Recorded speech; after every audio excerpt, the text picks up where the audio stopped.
আমার নামে ব্যক্তিগতভাবে ৮৬টি মামলা হয়েছিল। ৮৬টি মামলা, ৮৬টা মামলা নিয়ে জেলে থাকলাম দীর্ঘদিন। ৭ বছর এলাকায় থাকতে পারিনি। এখন জাতীয় জীবনের এক গুরুত্বপূর্ণ সময়ে আমি আপনাদের সামনে দোয়ার জন্য দাঁড়িয়েছি।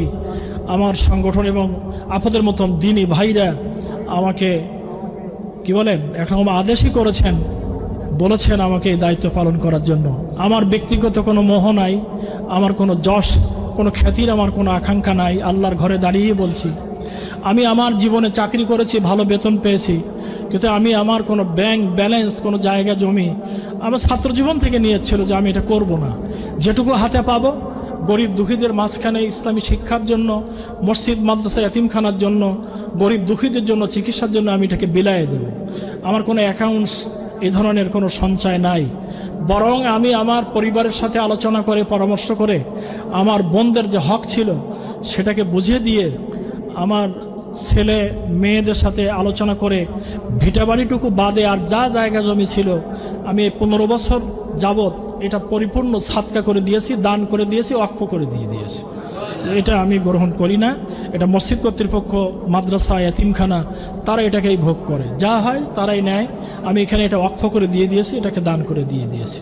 পৃথিবীতে যত রহমত, আল্লাহর বারাকা, আল্লাহর পক্ষ থেকে প্রশান্তি নাজিল করেন কাবা ঘরকে কেন্দ্র করে, বাইতুল্লাহকে কেন্দ্র করে।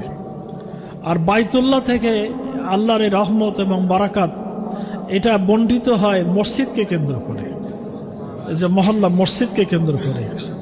এই জন্য ওয়া ইন্নাল মাসাজিদা লিল্লাহ, আল্লাহ বলছেন ওয়া ইন্নাল মাসাজিদা লিল্লাহে, নিশ্চয়ই সকল মসজিদের মালিকানা হচ্ছে লিল্লাহে, আল্লাহ তাআলার।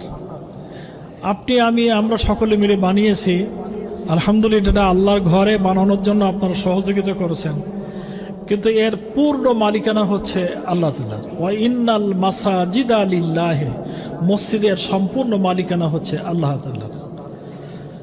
মসজিদের পথে যারা যাওয়া আসা করে, অর্থাৎ জামাতে জামাজ পড়া সহ মসজিদের সাথে সম্পর্ক রাখে, আল্লাহ রাসূল একদিন বললেন, আলা আদুল্লুকুম, আমি কি তোমাদেরকে বলে দেব এমন 3টি আমলের কথা, এমন 3টি কাজের কথা, যে 3টি কাজ করলে আল্লাহ তাআলা তোমাদের জীবনের ছোট সকল সগীরা গুনাহকে আল্লাহ তাআলা মাফ করে দেবেন।